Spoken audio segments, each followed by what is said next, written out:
In this episode of the Success Secret podcast, I'm joined with John Graham to talk about the root and solution for anxiety. John is a 3 times USA memory champions, a grandmaster of memory, an entrepreneur, and mentors high performance, including a world record holder and national memory champion. He overcame daily panic attacks and decades of anxiety by using unconventional methods to release suppressed emotions and release the control conditioning of his mind.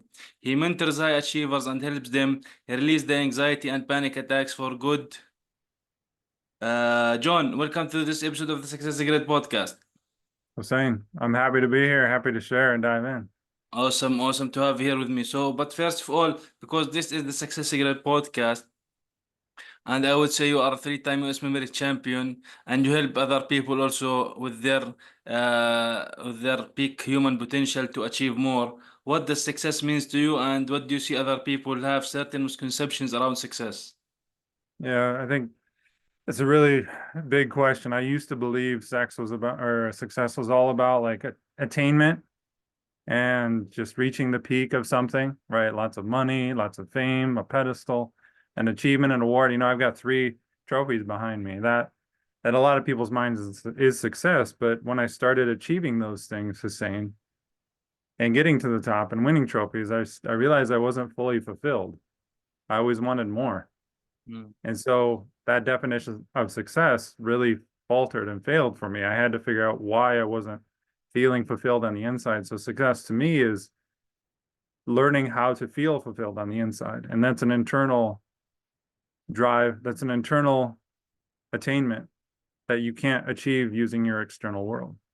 Mm. So speaking of success, and you yourself had, let's say, I would say maybe issues with anxiety and panic attacks, which is not something any human should take slightly. It's big issues, and we should solve them. So, do you think that, in general, we as a humans, when we are looking to achieve more in our business or in our lives, and start thinking about everything that could happen, that could not, the things that could not happen, things that we are afraid of, things that we are not afraid of, all these things are the root of anxiety? Or do you think that from your experience there are different things more than the what the eye would see? I would say. Yeah, it goes way deeper than that. And it's labeled as mental health, as you know. So people try to treat it with the mind mentally. Back in 2019, I was training for the World Championships, and I would wake up really excited to train because I wanted to be in the top 10 of the world, but I couldn't train because I had so much brain fog. Like mentally, I was just exhausted at 10 in the morning, and it was like I short circuited. I had no energy, no clarity to train, so I thought, okay, I just need some supplement. I just need to go for a walk and clear my mind. And none of that worked. And, tried all the meditations, tried all the therapies and the rewiring and the reframing and the limiting belief stuff. And none of that worked. And only to realize the real root of anxiety, brain fog, overwhelm, all of that, it's an emotional root issue. The reason we experience these things is because we have massive amounts of suppressed emotions stored in our nervous system. So when I learned that, I was stopped treating it with my mind and was through force and all these tactics. And I learned how to release the suppressed emotions that were limiting me and causing these things. So, when we talk about that, there are multiple things, like you mentioned. Even if you wake up early in the morning, you would feel like not doing things, and it's really not something that would be great, especially that you do multiple things. So now, uh, let me get this. So you had these kind, to get the idea, you had these kind of anxiety attacks while you were doing, let's say, or being a USA memory champion, or before that? I started noticing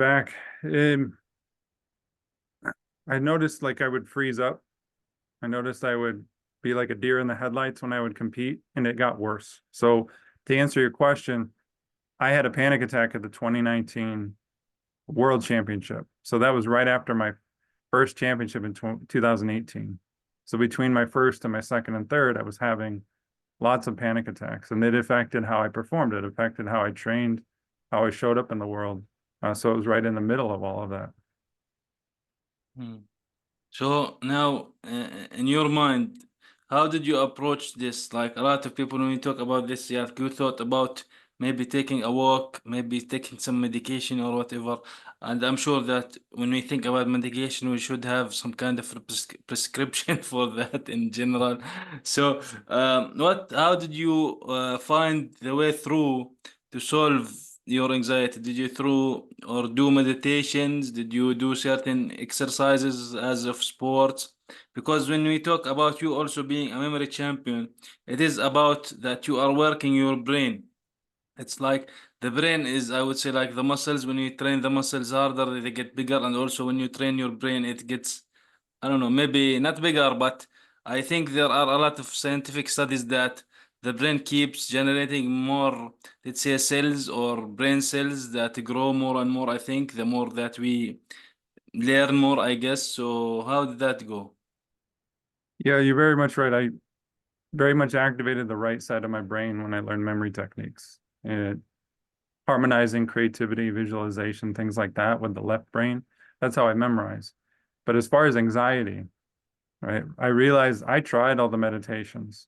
I tried all the self-care, relaxing things, the supplements, and that doesn't get to the root of the anxiety. Because again, it's a mental issue or it's an emotional root issue. The mental certainly gets inflamed, but it's deeper than that, right? So what I realized was number one, when I was having brain fog, was that the only way to move through the brain fog was to have a fully relaxed and regulated nervous system.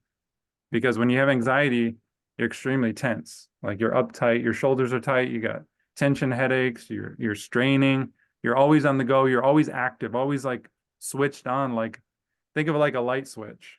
Your nervous system's always switched on. You're always in do, think, go mode, but it needs to be shut off to regulate. So I had to learn how to fully let go of the muscles and the deep tensions in my body to relax and regulate.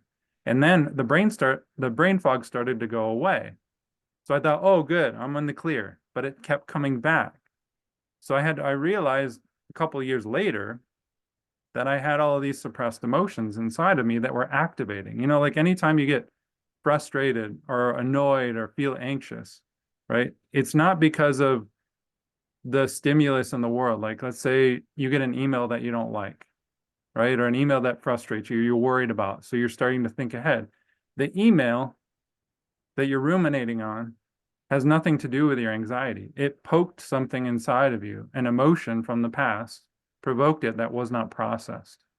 So what I realized is basically, Hussein, every single thing in our life, every moment that was uncomfortable in the past that we didn't fully process and we pushed away, all of that is still inside of us, unprocessed, suppressed. And it activates, it causes the anxieties, the dreads, the heart palpitations, the brain fogs, and it affects the physical. So any mental or body technique like working out doesn't get to the root of it. The only thing that can do this is an emotional release. So when I learned that, I said, number one, how do I release this stuff? Like, where is this in my body and how do I release it? So on top of having a regulated nervous system and relaxed, I had to learn, number one, there's two things here. Number one, I had to learn how to release emotions, negative emotions, as they were happening. Because here's the thing with meditation and therapy, like, yeah, you can meditate for 30 minutes a day or have a therapy session for 30 minutes. Maybe you have a release. Maybe you're calm and good, but then you enter the world and you snap right back into your old conditioning and patterns and you keep piling on all of these emotions throughout the day and suppressing them. So I had to learn while I'm feeling anxious, while I'm having that email that annoys me, how do I release and process that emotion out while it's happening so I can release the steam as it's happening through my day? And then the second thing is I realize there's boulders inside of us. These are things from the past that really affected us in our childhood or in adulthood. Heartbreaks, betrayals, um, anything like that can really store inside of us and affect us, cause anxiety. So I had to learn how do you access those without using therapy methods like using the mind to dig in the past, because digging the past will only strengthen those neural pathways and make them worse. How do you access those emotions and release them without going through the mind? And that was the journey that I took. And it took me I went from having daily, I mean, multiple panic attacks a day to no panic attacks, no anxiety after about 2 months of doing this. After spending, 20 plus years of my life living with anxiety on and off. So it was a pretty dramatic turnaround once I got to the root of it.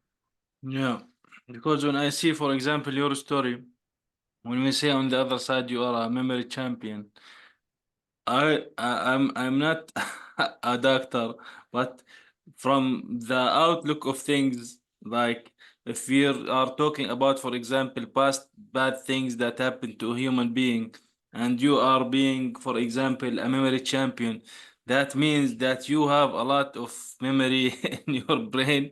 So adding all that up is not going to erase the past. I would assume maybe it will add more things to it. So your brain gets I don't know, overwhelmed with stuff. Maybe I'm not sure about this word, but it could be. Maybe this is how I would see it personally.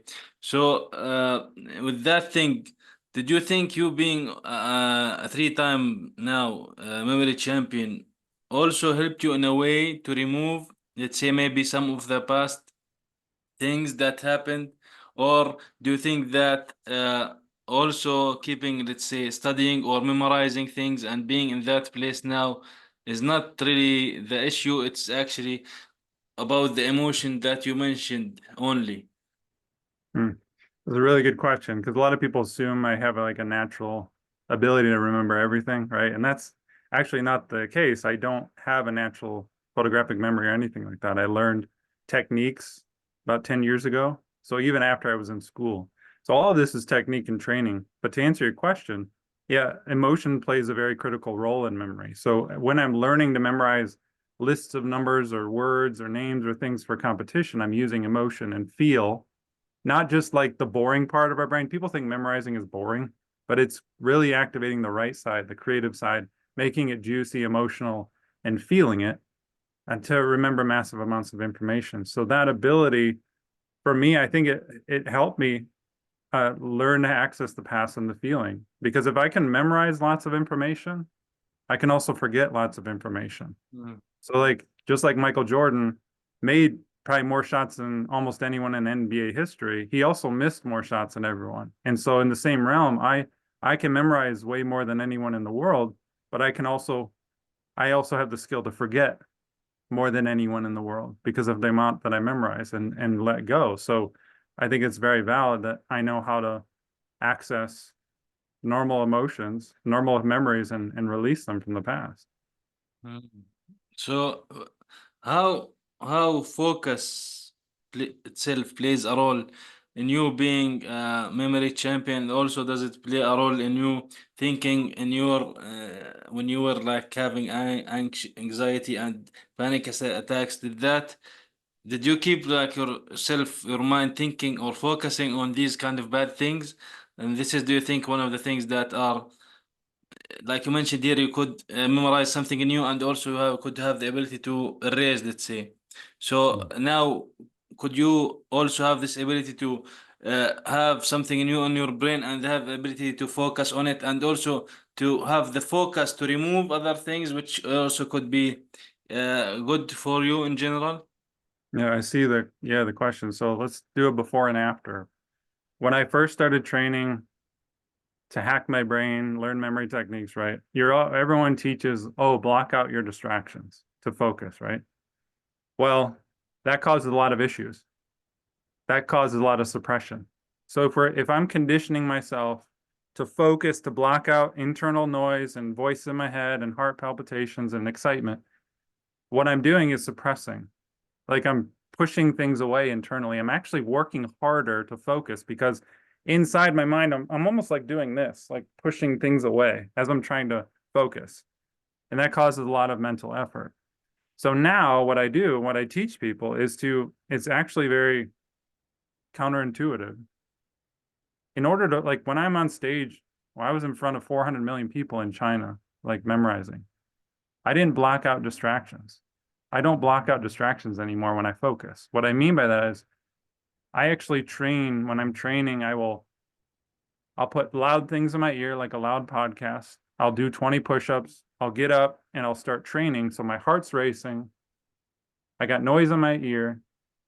I don't want to do it, but I still push through. So like I'm allowing everything in to wash over me. The noise, the the feeling, the sensation of my heart, the breath, the the voice in my head, all of it. I'm not pushing anything away. So internally, I'm not doing anything. I'm just letting it wash over me. Because when you do that, when you let it go, you're allowing stuff to process through the way a human is supposed to process things. Mm. Right. So I train people not to push things away, but to allow everything in. Because when you allow everything in, thoughts and feelings and emotions, they process through and they release out. But when you fight them, that causes, like with anxiety, for example, that's why stuff keeps coming back and you're haunted by thoughts, is because you keep pushing it away. You're not allowing it to process through. Mm. Well, that's interesting. So, like, we are, or we should, like, let things process in our brains in order for us to solve these issues. Because if we are keeping blocking them outside, we would actually focus on them. Like, uh, if we are like wanting not, if we don't like something about ourselves and we keep focusing on it, we will also keep having that thing. We should focus on the other side and let us embrace that thing so we can have a process or proceed to more different things. Like having us process these things will actually help us not blocking them away. Yeah. So if you have an extreme case of self-doubt, or you're like, you feel a lot of apathy, or you're procrastinating, right? And you're in your head, you're feeling horrible. Instead of trying to feel better, like listen to a podcast or go for a walk or work out, there's nothing wrong with those things, by the way. But if you do that, you're bypassing and shoving the stuff back down. So like people think, oh, if I focus on it, I'm going to bring in more into my life and manifest more. And that couldn't be further from the truth, because it's a suppressed emotion. It needs to be seen for you to be released. Then you expand. I tell people all the time, the suppressed stuff, the nasty stuff in you that keeps haunting you, that's the juice that you want. That's how you expand. If you fully experience that, you almost get new information and new intelligence that processes and washes over your DNA and your being to up level your life, because you start seeing things clearer. You start taking bigger actions because you let that process through. So if anyone's experiencing this, I'd recommend to fully relax your body, to let that feeling do whatever it wants to do, and to do that with no mental effort. No, don't do anything with your mind, but let it be. And if you do that more and more and you're devoted to that, this is what I teach people how to do this, it will release. And when this suppressed emotion releases, it releases forever and you expand. Mm. That's a great idea. Because when we expand, we can take in more. I guess this is the general idea of things. Your And capacity expands very yeah, much. Yeah. Yeah. when we take more onto things, uh, certain things might be erased by itself at a certain point or certain stage, for example. So this could be a good way actually to accept things, not to keep blocking things away. So, John, what would you say the worst advice that you have ever received in regard to, let's say, solving your issue with panic attacks, anxiety, or being a memory champion 3 times? Man, I don't know what the worst advice is, but I'm just going to take a stand here. And like, if you're suffering from anxiety and panic, it's not a mental health issue. It's an emotional root issue. So the advice of to try to calm down when you're having these things is really bad advice, because, and I know this is controversial, but we want to be able to experience that feeling in order for it to release. So if you're trying to calm down, you're bypassing all of it. and you're suppressing it further. You're essentially kicking the can down the road to experience, and it's going to get louder and louder and louder. So any type of mental therapy to dig in your past or any type of meditation to calm yourself down is not accessing that energy. So in essence, that's why people continue to have anxiety and continue to take pills, is because they don't know. And I didn't know either how, that this was the root. So I would say this is an emotional suppressed issue, and all the mental techniques and even the physical, like working out, will not get to the depths of where you need to go with it. We definitely all have certain issues that we work with, whether we are or children or as even adults. There should, for absolutely for sure, be certain circumstances or certain accidents or certain encounters, I would say maybe, that we always have in the back of our heads, I would say. So it is important to try to solve these things, because when we talk about anxiety and panic attacks, it is something that affects the human. I think maybe you can't sleep well, multiple things. So I would say, for example, you need to sleep well. So these are important issues to solve. And what you're mentioning here is a new perspective into things, because it could be like it, like for example, walking or meditation. It could be like some kind of like a temporary maybe solution to it, because it's eventually doing certain things or activity in regards to, let's say, maybe try to forget or put it in a layer below. But putting it in a layer below the surface is also, it is also there. It's not the solution for it. So that's very important. Yeah. Yeah. Anytime you push things away or fight it, you're keeping it inside of you. So the only way through anxiety and panic and overwhelm is through it, experiencing it fully so it can release for good. Definitely. So, John, what tools, resources, or books would you recommend in terms of helping with anxiety and panic attacks, or maybe if even with improving our memory? Because I guess this is something that is a good idea for people to have improve our memory, because working the brain, it's the same as working the muscles, and as humans we need to do both in general. Yeah. So I actually run a program called Released. It's an 8-week transformational process where people can learn the three-step strategy I use to release panic, anxiety for good forever. Even if you have suppressed emotions, that's your suppressed potential. So anyone who's an entrepreneur, high achiever, who's like feeling limited in where you're trying to go subconsciously, this is the only way through. So you can go to releasepanic.com or releasepanic.com/free for the free guide to really dive in, because there's really nothing that I found out there that actually moved all the way through panic. That's why I had to create it myself, is because everything's a temporary managing solution. But people don't know this stuff yet. And so here I am as a pioneer sort of for this to really show people. Well, that's awesome, John. We should also always, as business owners, also as an entrepreneur, at the end of the day, try to find solution for the problems that people have, which is you did. You have the, let's say, I would say, you've been through it yourself for some time, and you have done certain things like you achieve being a memory champion for 3 times, which is something that is, I would say, that's a great thing to have and do. And it's not easy. Not everyone can put certain, let's say, maybe goals to achieve. This is one of the important things in for us as humans to do. And yeah, and you did it, and you got yourself out of the place that you would say bad to yourself, and you didn't want to have it anymore. You didn't want to have anxiety, panic attacks, these type of things that are hindering, could hinder your success in whatever endeavor that you are pursuing. So thank you, John, for joining me for this episode of the Success Secret podcast. Thank you, Hussein. It was a pleasure to go deep with you on this. Thanks for asking the questions.